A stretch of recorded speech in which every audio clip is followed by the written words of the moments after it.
ایک بات شیئر کرنی تھی کہ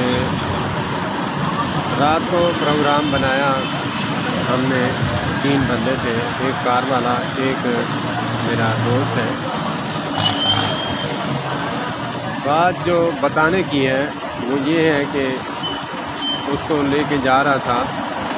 میں نے کہا ویسے میں تو جا رہا ہوں، پیٹرول بھی ڈلے گا، گاڑی بھی جائے گی، ڈرائیور بھی جائے گا، لیکن کیوں نہ ہو کہ کسی کا کام ہو جائے تو کتنا اچھا ہوگا۔ رضائے الہی کی خاطر، میں یہ بتانے کا مقصود یہ ہے کہ رضائے الہی کی خاطر بندہ جب کام کرتا ہے تو آڑے میں شیطان جو ہے ٹانگیں اڑاتا ہے۔ جب میں فون کرتا تھا تو فون کبھی اٹھاتا کبھی نہ اٹھاتا۔ صبح نماز کے ٹائم اس کی کال آ گئی۔ میں نے کہا کہ کال نہ اٹھاؤں، اس کو بعد میں ملے گا، ہاسپٹل سے ہو کر واپسی آؤں گا، میں کہوں گا کہ جب میں کال کرتا تھا اٹھاتا نہیں تھا، کام پہ ہوں، بیزی تھا، فلاں ہے، یوں ہے، یہاں ہے۔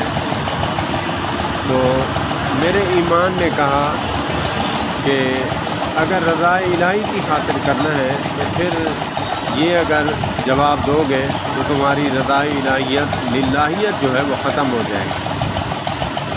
میں بات کیوں شیئر کر رہا ہوں تاکہ اللہ پاک مجھے بھی عمل کی توفیق عطا فرمائے۔ جو بھی بندہ اس بیماری میں مبتلا ہے وہ بھی اپنی بیماری دور کر سکتا ہے۔ تو الحمدللہ بہت خوشی ہوئی، میرا کام بھی ہو گیا اور اس کا کام بھی ہو گیا باخوشی۔ الحمدللہ خیر خیریت سے واپسی اپنی گھر کی طرف رواں دواں ہے۔ والسلام علیکم ورحمۃ اللہ۔ خوش رہیں، خوشیاں بانٹیں۔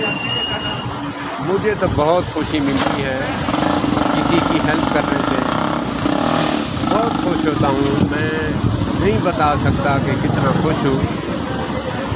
اللہ پاک اس خوشی کو قبول فرمائے اور ریاکاری سے محفوظ فرمائے۔ لوگ کہتے ہیں کہ جی یہ بتانے کی کیا ضرورت تھی۔